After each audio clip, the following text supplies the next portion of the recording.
The popular image of the suffragettes, educated, middle-class women campaigning for the vote. But for working-class women in the East End slums, the idea was unimaginable. Except to Sylvia Pankhurst, the leading suffrage campaigner who thought they needed it the most. Sylvia was a lifelong socialist, and she was concerned that working women's voices were being left out of the struggle for the vote, and that when the day came that they were going to be awarded a vote, that they would not be served by the law whenever that came in. And so she very deliberately looked for the largest working class community near London, near Westminster. She set up her headquarters next to a local pub which became a focal point to mobilise local women, many of whom campaigned against their harsh conditions.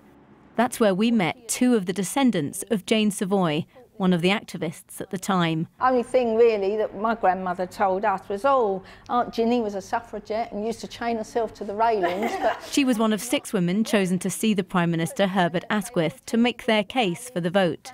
Jane was a brush maker, and she explained what her work involved and how hard she had to work. 43 years she'd been working as a brush maker.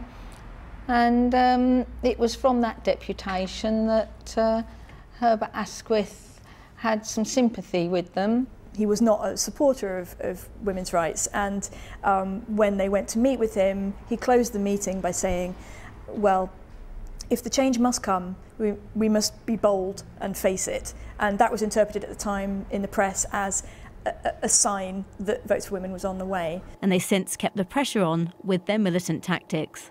Yeah, she's supposed to have flung a shoe at a policeman at the May Day fair trying to arrest Sylvia. So she was a militant as well.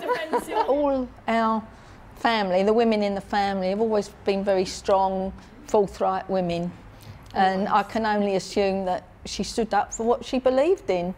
And she actually, you know, took her part in history to bring this all about. Jane Savoy died in 1928, the same year that all women were given the vote. Her leader and friend, Helen Pankhurst, wrote this tribute. Mrs Savoy's eyes are closed now in their last sleep. The grey streets of Old Ford Road are greyer and colder for her loss, which I think's a lovely tribute to what they thought of her in the area. Nicola Ford, BBC London News.